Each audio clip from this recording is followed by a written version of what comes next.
A veces imaginamos que el ministerio de Jesús fue sostenido solo por los 12 discípulos, pero los evangelios nos revelan una historia más amplia y profundamente inspiradora. Mujeres fieles caminaron junto a Jesús, sirvieron con generosidad, aportaron sus recursos y dedicaron sus vidas al avance del Evangelio.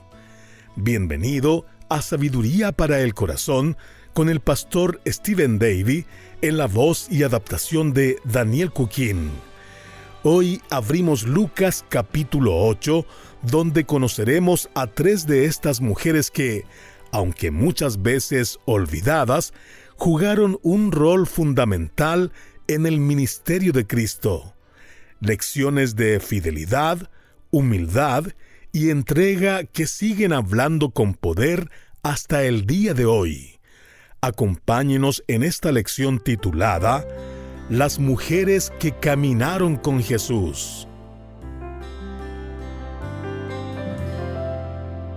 La historia de la Iglesia no existiría, ni avanzaría, ni estaría llena de tantos testimonios de fe y valentía y servicio si no fuera por las mujeres que han sido discípulas comprometidas del Señor Jesucristo. Mientras Lucas registra para nosotros la vida y el ministerio del Señor, descubrimos que las mujeres desempeñan un papel importante en su narrativa. Cerca de 40 veces Lucas nos muestra que Jesús habló con mujeres, les enseñó, las sanó, o por lo menos interactuó con ellas de alguna manera, algo que los rabinos de su tiempo no hacían. Lucas relata cómo mujeres fieles llegaron hasta la cruz, visitaron el sepulcro del Señor y luego anunciaron su resurrección a los discípulos. Mire, las mujeres han jugado y siguen jugando un papel muy significativo como parte de lo que podríamos llamar el elenco de apoyo de la Iglesia. Obreras fieles que trabajan silenciosamente tras bambalinas y sostienen la misión de manera fundamental. Su trabajo no será visible desde un púlpito, pero es evidente transformando las vidas que tocan con sus oraciones, actos de servicio, su disposición a entregar lo poco o mucho que tengan. Reflejan un amor incondicional por el Señor. Hace poco encontré el testimonio de Gladys Aylward. Nació en 1902 y era hija de un zapatero pobre y su esposa. Tenían una vida sencilla en Londres, Inglaterra, y durante su adolescencia y juventud, como era habitual en su cultura, trabajó como empleada doméstica. Lo hizo hasta que escuchó hablar de una misionera viuda en China que necesitaba ayuda en el orfanato que había comenzado a finales del siglo XIX. Gladys, emocionada, se postuló a la organización misionera e inicialmente la aceptaron, pero la rechazaron después por no lograr avanzar en el aprendizaje del idioma mandarín. Ese rechazo habría detenido a otros, pero Gladys tenía una gran convicción y un gran peso en su corazón por el ministerio. Por eso, sin desanimarse, comenzó a ahorrar cada centavo que pudo y al cumplir 30 años había reunido lo suficiente para comprar un boleto de ida a China. Como el viaje completo en barco era demasiado costoso, decidió llegar lo más lejos posible en tren. Su trayecto la llevó a cruzar Siberia por el ferrocarril transiberiano. Los únicos otros pasajeros eran soldados de camino al frente de batalla en una guerra contra China. Y ella era soltera, estaba viajando sola y apenas medía 1,58 m de altura. Pero cada centímetro de ella estaba lleno de determinación. Ella no tenía respaldo, no tenía influencia, no tenía garantías. Lo único que tenía era un deseo ardiente de obedecer a Dios. Eventualmente el tren se detuvo, los soldados descendieron, tomaron sus rifles y equipajes y se dirigieron al frente. Le dijeron que el tren se quedaría allí y no continuaría su viaje. Así que ella tomó sus 2 maletas, una de las cuales estaba llena de frijoles, arroz, ollas y sartenes, y comenzó a caminar de regreso por las vías del tren. Un día después, casi muerta de frío y agotamiento, llegó a una estación y allí, con la ayuda de un diplomático inglés, consiguió un pasaje en barco hacia China. Pero las cosas no fueron más fáciles cuando finalmente llegó a su destino. Trabajó con la misionera viuda, intentando alcanzar a los vecinos con el Evangelio, allí en Yangcheng, China. Al principio las ignoraron. Se dieron cuenta de que el pueblo estaba en una ruta principal, utilizada por mineros que viajaban con sus mulas. Entonces decidieron convertir todas las habitaciones sobrantes del orfanato en un hotel. Así lo hicieron. La siguiente vez que pasó una caravana de mulas, Gladys salió corriendo, tomó la rienda de la mula guía y la llevó al patio. Todas las demás mulas la siguieron, y con ellas llegaron los mineros. La comida y los cuartos limpios estaban listos y los hombres se quedaron. Volvieron una y otra vez para escuchar los relatos bíblicos sobre Jesucristo, y el Evangelio comenzó a abrirse paso en sus corazones. Ella fue fiel, ella fue valiente para el Señor Jesucristo. Y me resulta interesante que nunca leemos en los Evangelios ni una sola vez que una mujer seguidora de Cristo lo haya negado, lo haya traicionado o lo haya abandonado. Desde esos primeros días sirvieron con fidelidad y humildad como parte del elenco de apoyo del ministerio de Cristo en la tierra. Y continúan ese legado hasta el día de hoy de muchas maneras. Lucas menciona a 3 mujeres que formaban parte de ese elenco de apoyo que, aunque pocas veces se menciona, fue vital para el avance del Evangelio. Lucas capítulo 8, versículo 1 nos dice: Jesús iba por todas las ciudades y aldeas, predicando y anunciando el Evangelio del reino de Dios, y los 12 con él, y algunas mujeres que habían sido sanadas de espíritus malos y de enfermedades. Jesús está comenzando lo que podemos considerar su primer viaje misionero. Pero a medida que el Señor y sus 12 discípulos amplían su círculo ministerial, surgen algunos desafíos logísticos. Ahora están dejando su base en Capernaum, acamparán durante el trayecto y van a necesitar dinero y comida. Y en ninguna parte leemos que el Señor haya pedido una ofrenda especial o que haya pasado una canasta al final del servicio.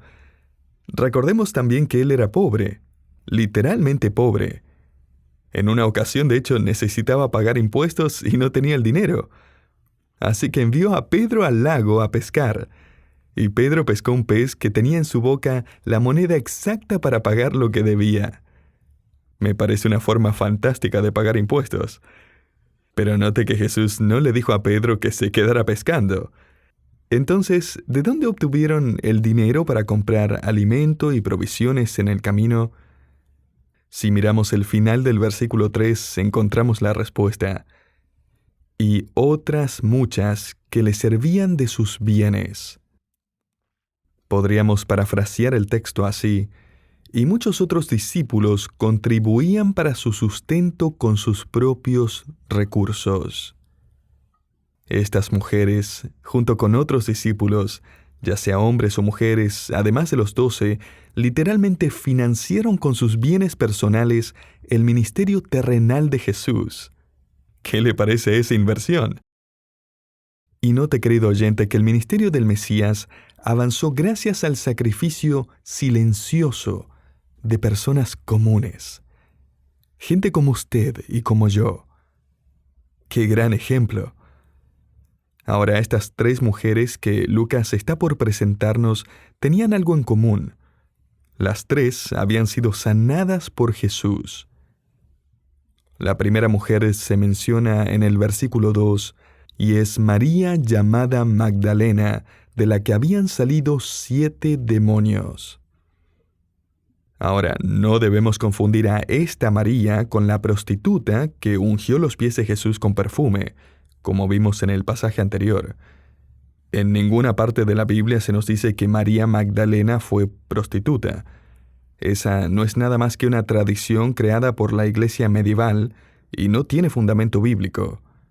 Más tarde, los evangelios gnósticos inventaron su propia versión de esta mujer, afirmando que Jesús se enamoró de ella, se casaron y se mudaron al sur de Francia para formar una familia. Como diría el apóstol Pablo, esos son cuentos de viejas. Y por cierto, cuando hablamos de evangelios gnósticos, nos referimos a unos textos antiguos que tienen historias inventadas sobre Jesús. Esos no son documentos confiables, menos aún inspirados por Dios. Fueron escritos por autores anónimos mucho tiempo después de que los 4 evangelios fueron publicados. Esos falsos evangelios eran conocidos, pero rechazados por la iglesia, porque claramente eran fraudulentos, no tenían respaldo histórico. Ahora, volviendo a la descripción de María, lo que sabemos es que ella vivía una vida miserable en su pueblo natal, Magdala. Por eso la llamaban Magdalena a todo esto. No era su segundo nombre o su apellido, solo era para distinguir a esta María de las otras, mencionando que era la María del pueblo de Magdala. María Magdalena. Se nos dice que de esta María habían salido 7 demonios. La posesión demoníaca generalmente iba acompañada de trastornos físicos y emocionales. Por ejemplo, más adelante, en este mismo capítulo, Lucas nos presenta a un hombre endemoniado que vivía entre los sepulcros y actuaba de manera violenta y trastornada. Ahora, eso no significa que toda enfermedad mental sea una posesión demoníaca. Pero cuando había posesión, también había angustia física, emocional y mental, además de sufrimiento y dolor. No se nos dice cuándo Jesús se encontró con María Magdalena ni cómo la liberó, pero uno puede imaginar lo que ese momento significó para ella, ¿verdad? En un instante todo cambió. Ese peso que llevaba por años desapareció con una sola palabra de Jesús. Aquella oscuridad que dominaba su vida fue reemplazada por la luz del Salvador.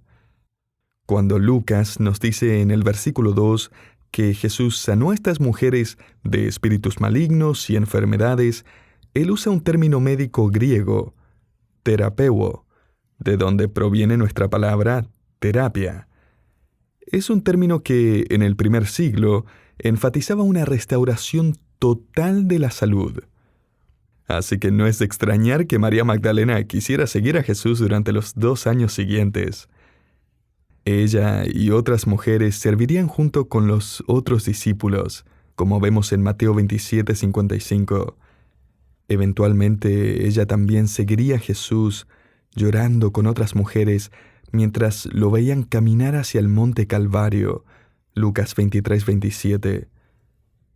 Se quedaría en ese monte con otras mujeres hasta ver al Señor morir en la cruz, Mateo 27:56.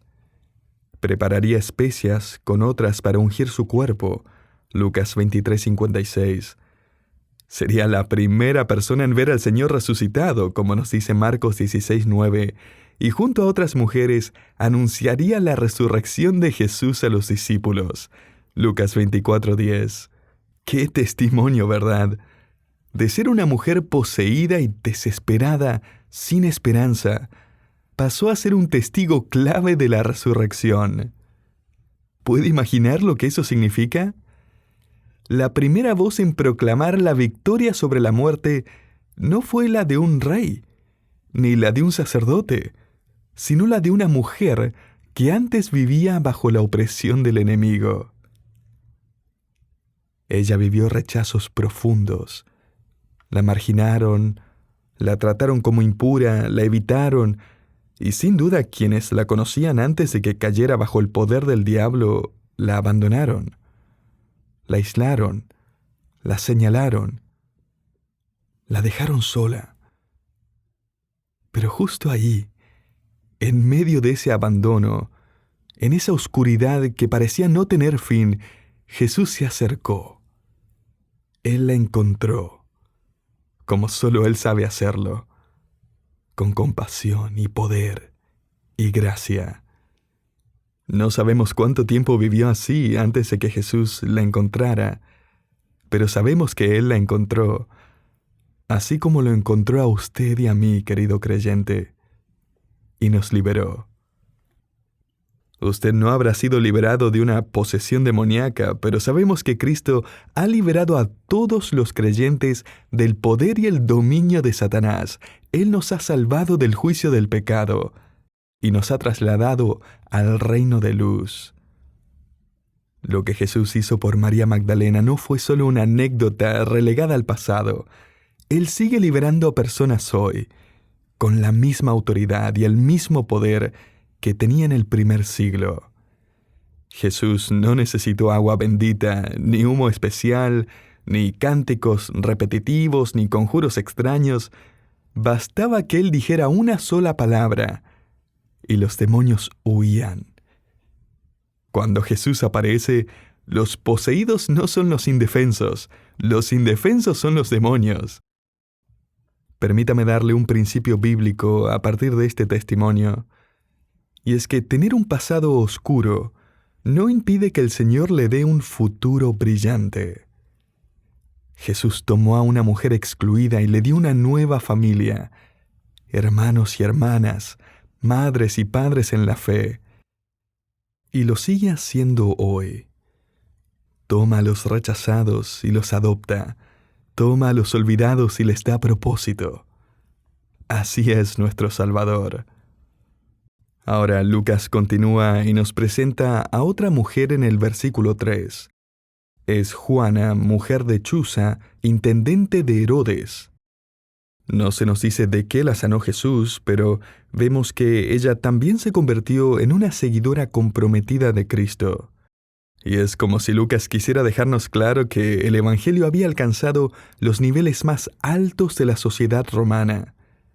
Juana estaba casada con Chuza, un alto funcionario de la corte de Herodes. La palabra que Lucas usa para describir el cargo de Chuza es el título para alguien encargado de administrar los bienes personales, la cartera financiera del rey. Era, en términos modernos, el director financiero del rey. Ese era un cargo de muchísima influencia. Este era un hombre respetado en la corte. No eran personas comunes. Estaban rodeados de privilegios y protocolo y banquetes y política. Vivían en un ambiente donde todo giraba en torno al poder. Chuza y Juana seguramente formaban parte del círculo íntimo del rey Herodes. Pero aquí está el detalle. El rey no era muy amigo de Jesús.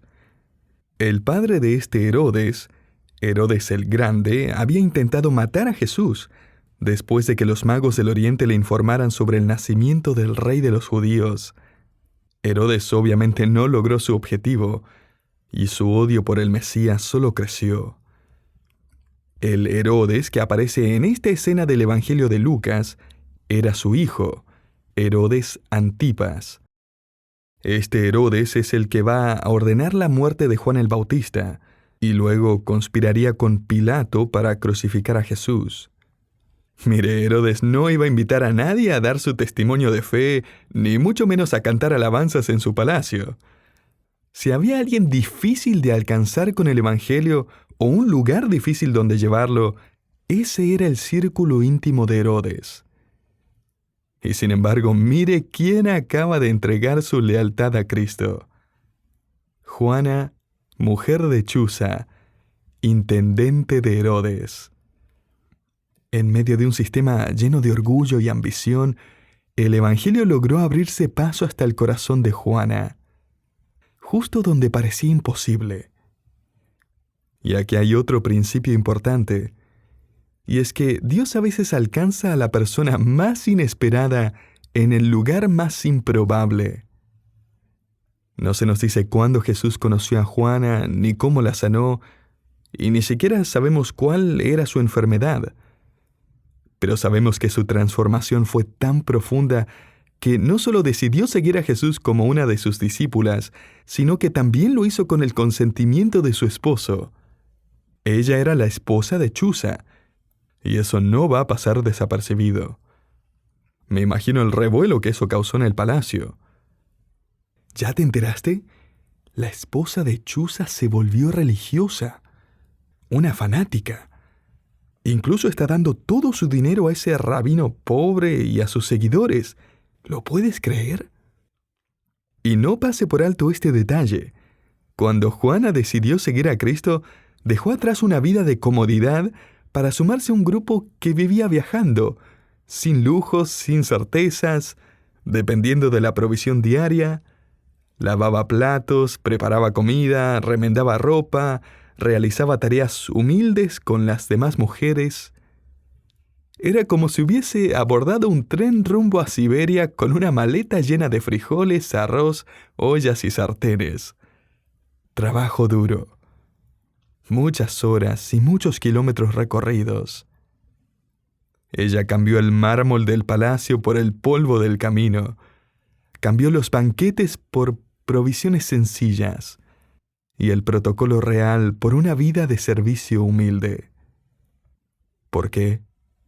Porque ella había encontrado al verdadero rey. Juan ahora estaba sirviendo junto a personas que antes de conocer a Cristo habría evitado. Ella se convierte en un gran ejemplo, impactante para la iglesia hoy. Lucas continúa presentándonos a otra mujer en el versículo 3, y si no leemos con atención, hasta podríamos pasarla por alto. El texto dice: Juana, mujer de Chuza, intendente de Herodes, y Susana. Y eso es todo. No sabemos nada más sobre Susana. María Magdalena llegaría a ser bastante conocida, y Juana estaba casada con un hombre poderoso, tenía conexiones influyentes, acceso al palacio, quizás hasta su marido tenía sus propias llaves. Pero Susana sigue siendo un misterio hasta hoy. Permítame sacar este principio de su testimonio, y es que ser desconocido no es lo mismo que ser irrelevante. Aunque la iglesia primitiva la conocía bien, nosotros no sabemos nada más que esto. Jesús la sanó y ella lo siguió, lo sirvió y contribuyó económicamente para su sustento. Ella será desconocida para nosotros, pero fue esencial para la obra de Cristo. Y si en algún momento usted piensa que a Susana la dejaron en un segundo plano, como si no le hubieran dado el reconocimiento que merecía, solo lea lo que sigue diciendo el texto. Susana y otras muchas que le servían de sus bienes. Note esa frase, otras muchas, que aportaban de sus recursos. Esos hombres y mujeres ni siquiera son mencionados. Al menos Lucas mencionó a Susana, pero todos los otros quedaron en el anonimato total. No sabemos quiénes eran, solo sabemos lo que hacían. Mantener el campamento, remendar y lavar ropa, preparar comidas, aportar dinero para las provisiones. Todo lo que sabemos es que ayudaban a Jesús. Eso es todo. Pero espere un segundo. ¿Acaso eso no es suficiente? ¿No es eso suficiente? Querido oyente, con frecuencia el Señor nos llama a hacer cosas sencillas, no milagrosas. Tendemos a olvidar que estamos sirviendo a Jesucristo, que servimos con Él. Eso es lo que significa ser colaboradores. Trabajamos con Él, y Él obra en nosotros, con nosotros, y aún a través de nosotros. Y un día eso cobrará pleno sentido. ¿Puede imaginarse estar delante del Señor y escucharle decir: «¿Tú me ayudaste? Me ayudaste en tantas tareas sencillas y actos invisibles, lavando platos, cambiando pañales, dando una clase, escribiendo un libro, haciendo una oración de intercesión, dando una ofrenda con sacrificio, o simplemente ofreciendo un vaso de agua fría. Dedicaste largas horas, recorriste muchos kilómetros, y lo hiciste por mí. Gracias por ayudarme». En ese momento, todas las horas silenciosas de servicio cobrarán valor eterno. Y veremos que nada de eso fue en vano. Con esa perspectiva, nuestra actitud será alegre, humilde y agradecida. Y aún estaremos un poco sorprendidos de que se nos haya permitido ser parte de su elenco de apoyo. Como Gladys Aylward, quien fue entrevistada poco antes de morir, y en esa entrevista contó que tiempo atrás había tenido una conversación con Elisabeth Elliot, quien también fue misionera, y que Elizabeth le dijo cuánto le había animado su ejemplo como misionera en China. Gladys confesó en esa entrevista final que se sorprendía de que Dios la hubiera usado como lo hizo, considerando sus limitaciones físicas y académicas. Con humildad y sentido de humor dijo: «No fui la primera opción de Dios para lo que hice en China. Tuvo que haber otra persona. No podía ser yo. Debió ser un hombre fuerte, maravilloso y bien educado. Pero no sé qué le pasó. Tal vez murió, o no estuvo dispuesto, o nunca llegó, y Dios miró hacia abajo y me vio a mí». Querido oyente, quiero que considere los versículos iniciales de Lucas capítulo 8 como una invitación a unirse a esta gloriosa compañía de mujeres dedicadas, este elenco de apoyo. Algunas eran ricas, otras pobres, pero todas tenían algo en común con nosotros: la disposición de servir a aquel que nos libertó. Porque no servimos por reconocimiento, servimos por gratitud. Y cuando lo hacemos para el Señor, eso nunca será en vano.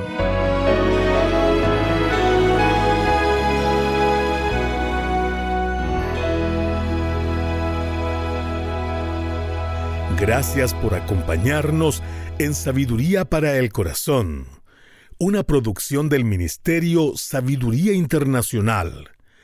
Este mensaje se tituló Las mujeres que caminaron con Jesús y forma parte de la serie de estudios en el Evangelio de Lucas, Demostraciones del Poder de la Resurrección. Al igual que las mujeres que en esta historia decidieron seguir a Jesús, nosotros también tenemos la oportunidad de hacer lo mismo. ¿Ya ha entregado su vida a Jesús? Si desea más información sobre este paso tan importante, visite nuestra página web sabiduriaespanol.org/evangelio. Tome esta decisión el día de hoy. Lo esperamos en el próximo programa. Hasta pronto.